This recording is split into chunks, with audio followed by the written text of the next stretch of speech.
Bismillahirrahmanirrahim. Assalamualaikum warahmatullahi wabarakatuh. Alhamdulillahilladzi arsala rasulahu bil huda wa dinil haqq liyudhhirahu 'alad dini kullih walau karihal musyrikun. Allahumma shalli wa sallim wa barik ala sayyidina Muhammadin wa ala alihi wa sahbihi ajma'in. La haula wa la quwwata illa billahil aliyyil azim. Rabbi shrah li sadri wa yassir li amri wahlul 'uqdatam min lisani yafqahu qawli. Bismillahirrahmanirrahim. Subhanaka la ilma lana illa ma 'allamtana innaka antal alimul hakim wa tub 'alaina innaka antat tawwabur rahim wa taqabbal minna innaka antas samiul alim. Wa'allimna min ladunka ilman nafi'a ya dzal jalali wal ikram. Shadaqallahul azim.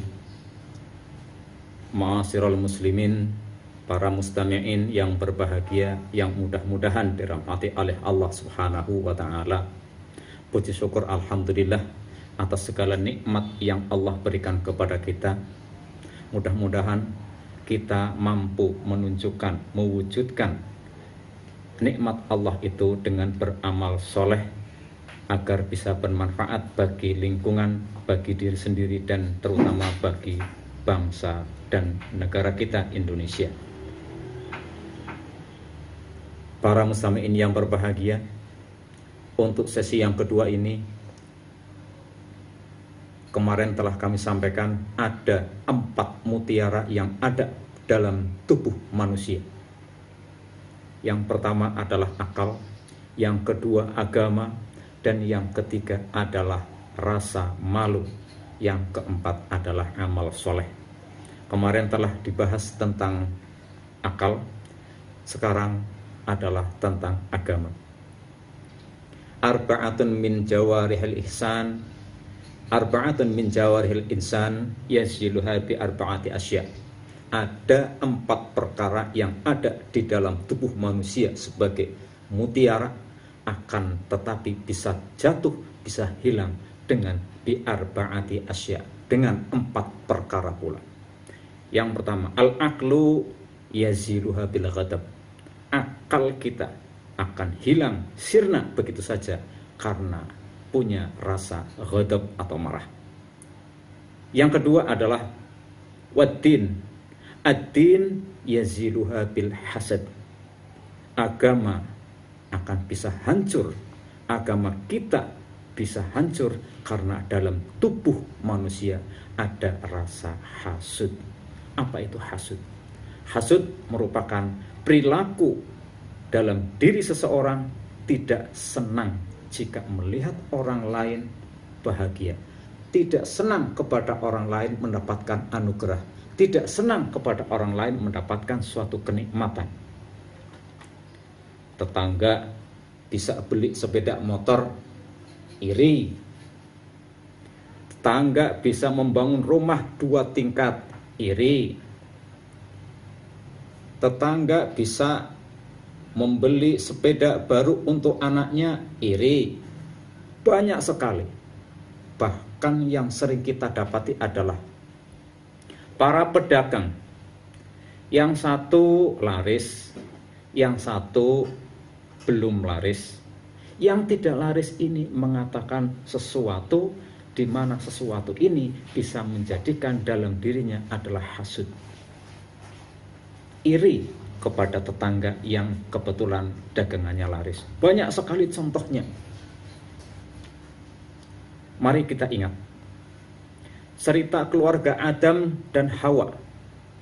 Hasud ini sudah menjangkiti semua manusia dari sejak Nabi Adam alaihissalam sampai kita ini. Mudah-mudahan cerita ini ada manfaatnya buat kita. Dulu ketika Adam alaihissalam ketemu dengan Hawa, lalu kemudian menikah, dan alhamdulillah dikaruniai anak double, laki-laki perempuan. Qabil pasangannya dengan perempuan yang sangat cantik. Maaf, Qabil pasangannya itu adalah cantik. Habil itu juga pasangannya perempuan. Karena kehidupan mereka belum ada manusia kecuali adalah keluarga Adam alaihissalam tersebut, maka karena sudah menginjak dewasa, Adam alaihissalam beserta Hawa menjodohkan mereka dengan cara disilam. Qabil mendapatkan pasangannya Habil, dan Habil mendapatkan pasangannya daripada Qabil, disilam. Namun apa yang terjadi? Karena di dalam tubuh seseorang itu sudah termakan dengan hasud, maka Qabil tidak terima. Ora, gak mau, tak sudi masa aku gagah seperti ini dapatkan pasangan yang tidak cantik. Saya tidak terima ayah, saya tidak bisa terima ibu.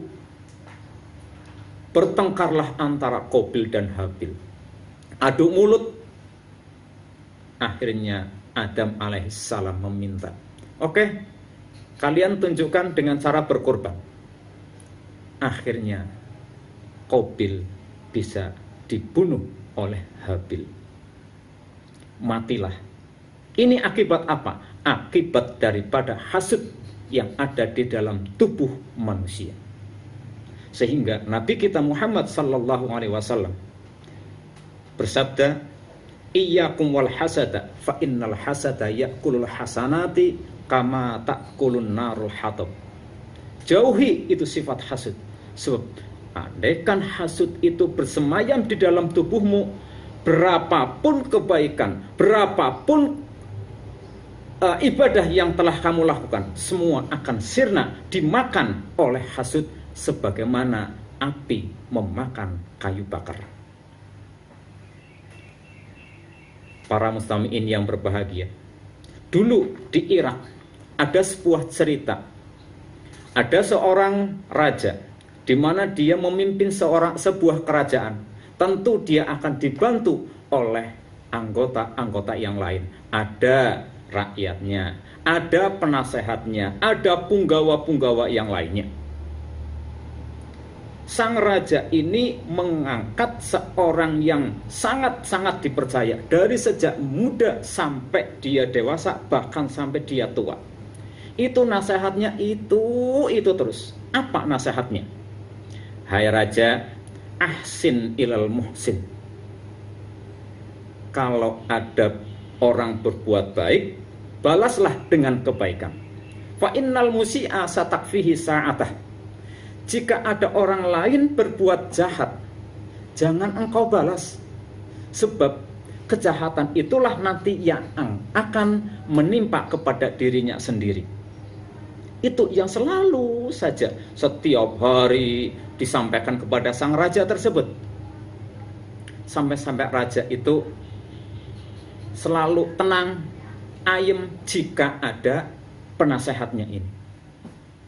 Namun tiba-tiba ketika sang penasehat itu adalah sedang makan, ada punggawa yang lain yang pangkatnya lebih tinggi, tentu di bawah daripada penasehat, menyampaikan, wahai raja, apakah engkau tidak tahu?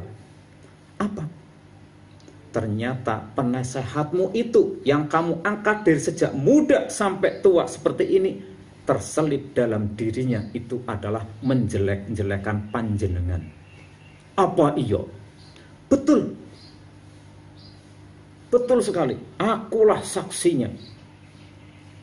Ketika dia pulang sore hari ke rumah, ke kampung halamannya, dia bercerita di tengah sana, wahai umatku, rajaku ternyata mulutnya bacin, bau sekali, Masya Allah. Ini yang disampaikan oleh salah satu punggawa daripada kerajaan tersebut. Raja mengatakan, apa iya? Apa betul? Betul Tuan Raja. Coba kalian, coba Tuan Raja besok ketika pagi-pagi datang, syukur mendekat, paling dekat, pasti dia mulutnya ditutup. Takut mulutnya ini adalah bau. Padahal dia adalah seperti itu. Coba kita lihat. Ketika itu sang raja meminta agar si penasehat tersebut pulang. Wahai penasehat, silahkan pulang. Ngobrol lagi antara punggawa-punggawa ini kepada raja. Ketika pulang, tentu paginya akan datang lagi ke kerajaan. Apa yang disampaikan? Mas penasehat, sini sebentar. Anda diangkat dari sejak muda sampai tua segini masih saja di kerajaan. Betah ya. Sini. Sang penasehat karena disuruh mampir, maka dia nurut. Ini ingat kita harus ingat. Ketika Nabi kita Muhammad sallallahu alaihi wasallam dalam perjalanan dengan istrinya Aisyah, ketika itu Aisyah sedang dalam kondisi berpuasa sunnah. Nabi ini dengan istrinya dijamu makanan. Monggo Kanjeng Nabi, silahkan dinikmati hidangannya. Apa kata Aisyah? Ya Rasul, mohon maaf, saya lagi puasa. Apa kata Nabi Muhammad? Aisyah, istriku, jangan kau buat sedih orang yang menawarkan makanan kepada kita. Batalkan itu puasa. Kita ini boleh berpuasa sunnah, tetapi jika kita ditawari makanan, hendaklah makanan puasa kita ini dibatalkan. Demi apa? Menyenangkan orang yang menawarkan kebaikan kepada kita. Itu jauh lebih baik pahalanya daripada puasa sunnah. Itu kata Rasul. Lah, sang penasehat ini datang ke rumah. Betul. Waduh, ada jamuan, ada nasi, tapi sayang lauk pauknya. Lauk pauknya apa? Brambang atau bawang merah dengan bawang putih. Itu tok. Ada garamnya. Karena penasehat ini selalu mengajarkan kebaikan-kebaikan dan ingat akan pesan Nabi kita Muhammad sallallahu alaihi wasallam, maka tawaran itu tidak ditolak sama sekali. Baik, akan kita nikmati bersama-sama. Dimakanlah, disantaplah makanan itu sampai selesai. Ketika itu ingat, waduh, sudah jam sekian, aku harus pergi. Mohon maaf, karena sudah jam, saya harus datang ke kerajaan, maka saya harus datang ke sana. Langsung lari, berburu-buru. Tok, tok, tok. Assalamualaikum. Waalaikumsalam. Loh, sang raja kaget. Sini sebentar. Ini akan membuktikan ini. Ini akan membuktikan bahwa orang ini suka menceritakan itu apa tidak. Ternyata benar. Sini, mendekat. Ketika mendekat, ternyata memang mulut si penasehat tersebut ditutupi. Takut baunya tercium oleh sang raja. Oh, bener dia. Bener ini, orang ini ternyata adalah yang suka menceritakan kejelekan saya di kaumnya sendiri. Baik, sudah silakan kembali. Oh, tidak jadi ngobrol toh? Tidak. Akhirnya sang raja itu menulis surat. Kalau surat ditulis oleh sang raja berarti mendapatkan hadiah. Si punggawa ini melihat, wah, kok malah penasehat itu dapat hadiah ya? Karena ditulis dalam kertas. Aduh, si punggawa ini kecewa. Ditulislah, kemudian dilipat, dimasukkan dalam amplop. Sini penasehat, tolong surat ini sampaikan kepada gubernur. Baik. Dia tidak berpikir apa-apa karena dia merasa tidak berbuat kesalahan. Berangkatlah si penasehat ini menuju ke gubernur.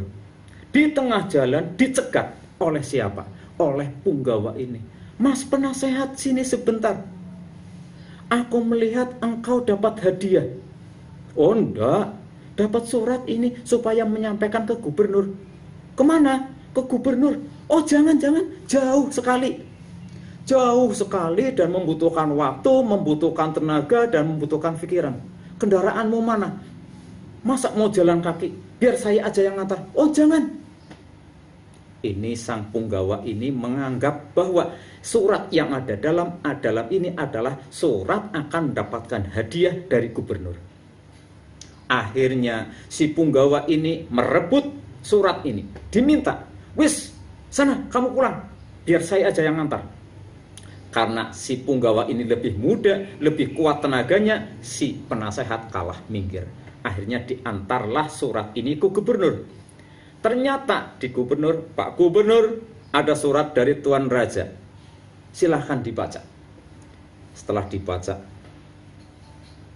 suratnya adalah tertulis, yang membawa surat ini agar dipenggal kepalanya. Lalu jasadnya dimasukkan ke dalam tong, kemudian ditutupi dengan jerami, kemudian antarkan ke kuburan, dimakam di sana. Baik. Sang punggawa ini bertanya, apa gubernur? Hadiah buat saya? Saking girangnya.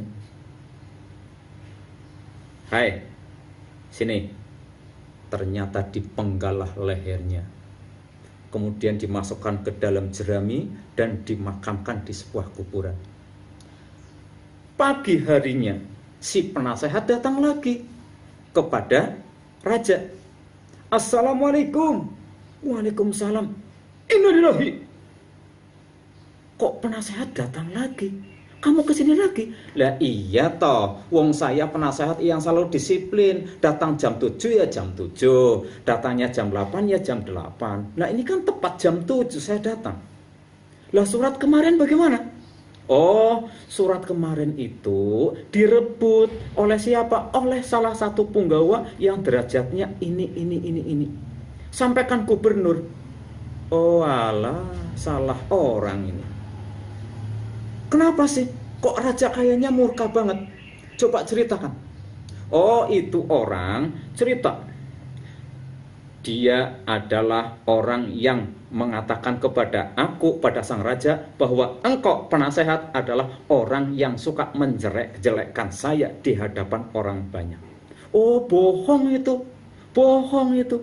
Karena dia itu adalah pengen jabatan yang tinggi menggantikan saya. Oh alah. Astagfirullahaladzim. Ternyata orang ini adalah tidak termakan dengan kejahatan atau hasud yang diberikan oleh punggawa tersebut kepada penasehat. Sehingga pantas dia itu selalu dalam hidupnya ahsin ilal muhsin, berbuat baiklah kepada orang yang berbuat baik. Fa innal musi'a satakfihi sa'atah. Jika orang lain itu berbuat jahat kepada kita, kita tidak perlu membalasnya. Karena kejelekan itu akan kembali kepada orang tersebut. Dengan demikian, jauhilah sifat yang hasud ini, agar hasud itu tidak memakan semua kebaikan yang telah kita berbuat. Tetangga beli HP, iri dengki. Tetangga beli rumah baru, iri alias dengki. Inilah sekilas tentang hasud, di mana hasud bisa merubah agama dan kebaikan kita selama kita masih dipenuhi dengan rasa hasud. Bisa hilang karena hasud. Agama kita, perilaku kita bisa hilang karena hasud. Mudah-mudahan ada manfaatnya buat kita semuanya. Ya Rasulullah, salamun alaik.